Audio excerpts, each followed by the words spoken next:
So, Deborah, I'd like to start by asking you about your first Lego experience, which I know was when you were about 7 or 8 years old. What was that like? We had no Lego. We were visiting friends far from home, and they had Lego. They were all boys, and we were all girls. And it was a big Victorian home with a lovely porch, and I spent my whole time out there building. The house inspired me, but the Lego inspired me more, and so I wanted more Lego, but my sisters didn't. Mm-hmm. So we didn't get very much. So your parents decided to get you and your sisters some Lego, and then the most terrible thing happened. As you say, your sisters weren't that interested. I imagine you probably were, but I've heard that you struggle to remember which sets you actually had. Yeah, it was a long, long time ago, and there were windows and roof pieces involved, of doors, the little 1x2x3, very old, and I was building houses like crazy, but I was also using the Lego. We got Barbies and dolls, and I was using the Lego to build houses and furniture for them, and decorating them so that the Barbies had something to live in. But I didn't really care about the role playing or the dolls or the dressing up and stuff like that. So the building was the central The building. experience. It was essentially the building and building furniture and houses. Mm-hmm. Yeah. So like most of us, you had a dark age, which then came to an end in 1999 when you eventually bought a big tub of basic bricks. And back in '99, they were even called basic. And then you started building houses again. Why was that? Because architecture always appealed to me. I wanted to be an architect. I didn't follow that path, but it was always about, and something unrealistic, a helicopter pad on the roof or a pool in the roof. I built a house that had a waterfall coming through the third floor balcony, going down in front of the living room into the ocean. Things that you couldn't build in real life, which an architect would have to follow those rules, and I didn't have to. So that was part of it. And also I read a lot of design blogs and very much taken with particularly European architecture, so trying to replicate that as much as possible. Fulfilling a dream with little plastic bricks. And then, of course, having freer reign than you would have if you were in architecture. And trying to not have to worry about satisfying a client. Yeah. Yes. Okay. I have found posts by you on Lugnet dating as far back as '95. Your first builds on mock pages are from 2007. But there you write that you've been Lego modeling since 2003. And when I walked into my first ever Lego event here in Skærbæk 6 years ago, you were one of the first people I met, and therefore one of the very first adult people that I met who were into Lego. Which all means that you have been around for a while in the community. What's it like to come to a Lego event today compared to the first ones you went to? It's naturally changed an awful lot.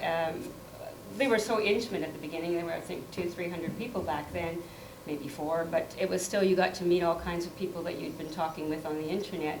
Now there's so many people in so little time. We need a 5-day event to catch up with everybody and connect. There's still connections, they're just a little bit more rushed, and you are madly trying to fit getting everybody in you wanted to see their stuff. As we get bigger, it gets more difficult. But still, the love of the brick, the socializing for those who are really interested in it, and getting to know new people. Yeah, but you still feel you're getting to know new people and not just beating all the old ones. No. I mean, both. You need to do both, or you want to do both. You try to do both if you can. Changing in attitudes or a lot less history. Yesterday was the 20th anniversary of Lugnet. Mm-hmm. Suzanne Eaton is here, founder of Lugnet. I bet many people in the room or even in the hall don't know who she is. And so the old history isn't, well, Lugnet is almost not very active, and so people are not having that kind of conversation. They're going elsewhere. The whole fragmenting of the community has changed things quite a bit. But, yeah. What would you say is better now than back then? And is there anything that you would have changed back to the way it was? Mocks are incredible now. You have to really build something massive and huge to draw attention sometimes. The little ones still get seen. It's really nice, and the details of the work, but we certainly have raised the bar very, very high, which can be intimidating for new people, and but I still love the gathering of people who are like-minded. They get you, you get them, you know why you're here. We're all for that brick. Anything that was better before? Maybe the intimacy has The intimacy, changed I would have to say the intimacy. Some of the events that I've gone to are 800 people, maybe 400 of them are die-hard AFOLs, and the other 400 are families who want a 4-day experience, ready to pay the ticket. This is American stuff, sure. but ready to pay the ticket to be there for the 4 days, Yeah. which not quite the same thing. So back in 2011, you were approached by DK Books, who asked you if you would build some models for a chapter in their Lego Ideas book, which you did. I know from talking to others who have done similar things for DK Books that there are some challenges connected to doing something like that, especially when you build small and fiddly models, which you did. And mainly tiny minifig scale furniture for your part. You have to ship stuff back and forth and rely on couriers to treat it nicely, which sounds, as the Scottish would say, a wee bit stressful. What was the whole book experience like for you? They only gave me 6 weeks. I don't think I was their first choice. I believe somebody turned it down, so they gave me 6 weeks. I was still working full-time. It was evenings and weekends madly, and then having to ship it to the UK. I think I was the only one outside of Europe. Then they had to ship it back to me in time for my first fest in Canada, and I got it back in literally, well, I sent it out in 7 boxes, it came back in 4. And there was a lot of rebuilding the day just before the fest at another city, not mine, without my collection, so that was very stressful. Also, I found it a huge challenge to build for kids. I'm not a kid builder. I was supposed to build for, I think it was a 7 to 9-year-old audience, and that was difficult. I didn't dummy down enough, I don't want to insult the children, but I didn't make it simple enough probably. I was more concerned about form and did it look aesthetically pleasing, and they added a couple of things because they expected it to be more sturdy and more play friendly. Probably a little bit easier to build because it's an idea book. There's no instructions. They didn't give us a ton of guidance, and it just allowed a whole bunch of illegal connections, but didn't tell us that. I built a humpback bridge that had 2 parts that came apart, and they photoshopped it. They were going to actually photograph it without the wall, the floor, the road, and it was all studs, and I said, you can't do that. That would not be my work. I don't like studs, and they were ready to just do that, and instead they photoshopped the whole road out, which was a little frustrating. But if you told me that in the first time, so those little things to iron out. But it was the first book, I think, that they really worked with AFOLs. So they were learning, we were learning. Yeah. Some of the models that possibly stand out the most among your builds are your bookends. And this is a theme that you've revisited numerous times. How did you come up with that idea? A love of books. I was a teacher librarian for many years and a kindergarten teacher, and so books played a huge role in my career.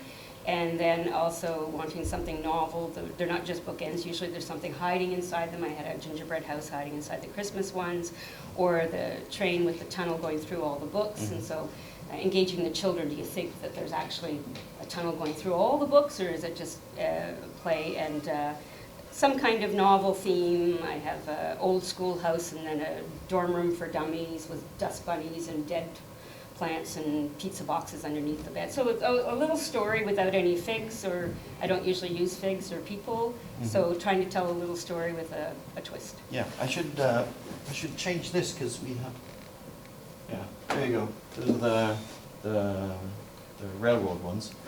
The bookends are, in a sense, life-size practical items made from Lego, which is something that you've done a lot. Several other items, a wall calendar, a functioning clock, a life-size birdhouse. What is it that appeals to you about this? Somebody told me right. All I did was architecture, and they all started to look a little same, and so I thought, okay, maybe I should, no spaceships, no, that wasn't going to happen, no trains. So I thought, okay, I can start sculpting a bit, and so what could I make? And that's where the bookends, the backgammon game came in. I have 2 chess sets here today, practical, usable, but still have that. They're Lego, and they're fun to look at. There's some detail to do while you're playing. In an interview I read with you from back in 2012, you said you wanted to build life-size children's furniture. Have you done that? No, I was brainstorming how I could get out of teaching and make money. And that was just one of the many things on the list. It didn't happen. There's many things on the list, but I stuck with the little furniture. I build life-size, large house, not life-size, sorry, mini-scale fig houses with fully detailed furniture. So I get my fill that way, but no figs, just the furniture. But no children's sides yet. As builders, we probably all have pieces that we like better than others, that we tend to use in a lot of our builds, or that we just have figured out a clever use for. You seem to have fallen a little bit in love with a piece that's not what you typically think about as Lego, because it's made from fabric, which is the net. Why do you like that so much? So it's not my technique. I found it on the internet. Somebody, Brian Williams, made a pillow, and I looked at it and thought, okay, that drapes really nicely, but I could mechanize it and turn it into moving water, which is here today. And it just became so organic. And so then, of course, after the water was finished, I said it needs to be a dress. The dress took about a year to buy all the parts, and it's really hard to get nets now, apparently, on Bricklink. They've become really expensive. And I've seen at least 2 or 3 mocks here today who've told me that they were getting the idea. And so, yeah, I now can't make anything else with nets probably because I can't afford it. But it just makes a huge, takes away the linear, takes away the corners, takes away everything, and you can model and sculpt, but with what almost, we call it the fabric technique, the fabric technique, the fabric. Yeah. Okay, because using the net, you built a poppy, an American flag, a seaside scene with waves that move, that's in the hole. The craziest thing you've used it for is arguably, as you mentioned, a dress. Again, a life-size object. And a handbag to go with it. The handbag is also in the hole. Yes. How do you come up with the idea of the dress, and what kind of feedback do you get when you wear it? Lots of people want to touch it. Me, touch it. Okay. That's what I you're need wearing a sample to hold so people can, it weighs 6 pounds, 3 kilograms. It's really, really not uncomfortable to wear because it moves very well, but it's rather uncomfortable. I can't sit down. It's very heavy. My shoulders are really tired by the end of the day. But most people, I wore it, I think the first time was Canada Day. I made it for Canada Day with the Canadian flag on the 150th, and most people just walked right by it. I think they thought I was wearing sequins. Didn't even look at it for Lego. But then, so I try to engage the kids. Have you seen my dress? Can you figure out what it's made with? And the kids immediately recognize that it's Lego. Yeah. The adults are sort of looking at them. That's not what we do. So interesting feedback. A lot of people have mentioned this year that they remember it from last year, so I guess it might have been a bit memorable. Oh, yeah. But it's not your everyday object, the thing that people wear to events. No. I was trying to think what could I do this year, but I'd rather bring something else, a little less heavy and a little bit more comfortable. Yeah. But you say you couldn't sit down. I got this impression of this stud impression on your back and other places when you. When I went through your Flickr stream, I came across something very interesting that you call wish pieces. Basically, you have designed digital versions of Lego parts that you wished for. And you started doing this back in 2004, 14 years ago. The interesting thing is that quite a few of these wishes have actually come true, even if it's taken a while in some cases. To mention just a few pieces you wished for and designed in 2006. The 2x2 plate with 1 stud, which was released in 2009. The 1x2x1x2 bracket, which was released in 2012.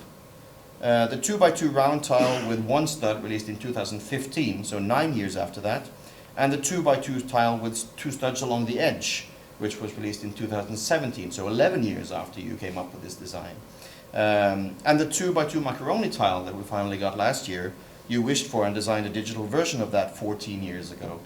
And it looks exactly like the one that we have now when you see the digital version. So what I'm saying is that you're clearly the person to go to if we want parts wishes to come true. The question though is, what is your secret gateway into the minds of the Lego parts designers? It's called the system for a reason, and I really want them to complete the system, but a 2x3 tile was a natural. 2x4 tile seemed to me like a no-brainer. A 1x3, those were things that should have been made, and they just went with them.